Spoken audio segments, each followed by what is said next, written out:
네, 전 세계에서 우리나라 대학의 위치는 어느 정도일까요? 국내 대학 5곳 정도만 세계 100위 안에 이름을 올렸는데요.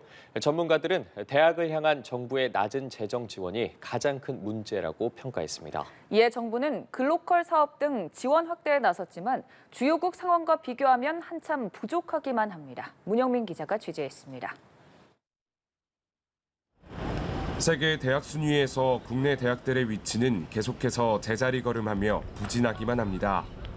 영국 QS 랭킹 100위 안에 든 국내 대학교는 2016년 5곳, 2020년 6곳, 그리고 올해엔 5곳. 그 이유가 뭘까? 주요국과 비교해 정부의 낮은 재정 지원이 대표적인 약점으로 꼽혔습니다.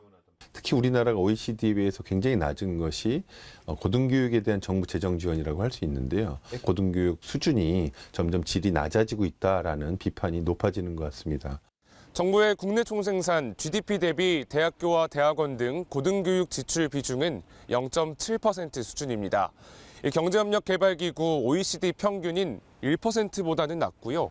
국가 순위로는 38개 국가 중 29위입니다. 정부가 대학교 재정을 계속해서 늘려야 한다는 지적이 나오는 이유입니다. 등록금이 동결되고 신입생 수가 줄어들다 보니 특히 지역대학의 사정은 더욱 가혹합니다. 정부는 결국 이들을 위한 새로운 카드를 꺼내들었습니다. 바로 글로컬 대학 사업입니다. 대학 안팎의 벽을 허물고 지역사회와의 파트너십을 통해 글로벌 수준의 지역과 대학의 동반 성장을 이끌어갈 대학을 글로컬 대학으로 지정하여 비수도권 대학을 집중 육성하기 위해 정부가 대학 한 곳에 5년간 총 1,000억 원을 지원합니다.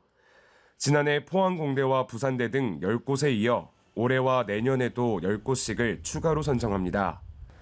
정부가 지원을 확대했다지만 장기적으로 대학 경쟁력을 높이기 어렵다는 지적이 나옵니다. 등록금 동결이 치명적이죠. 전반적인 대학 수준을 올리기는 좀 한계가 있다는 얘기죠. 2022년 기준 미국 스탠퍼드대의 한 해 연구비는 1조 7,888억 원, 하버드대는 1조 6,905억 원, 서울대, 고려대, 연세대의 연구비 총합이 1조 6,712억 원이니 규모 차원에서 한참 부족합니다.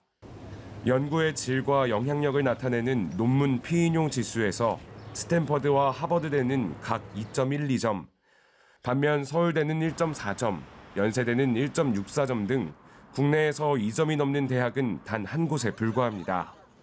한편 주요국의 대학들은 정부의 재정과 함께 기금을 운용해 연구비를 극대화하고 있습니다. 일본 정부는 지난해부터 대학 연구비 지원을 위해 10조엔 규모 펀드를 직접 조성했습니다. 하버드대와 예일대의 경우 50조 원이 넘는 자체 기금을 운용해 수익을 연구비에 활용합니다.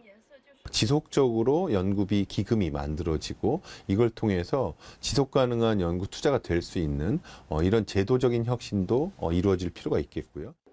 세계에서 이름난 대학을 키우겠다는 정부, 지원 확대 등 아직 풀어야 할 숙제가 많습니다.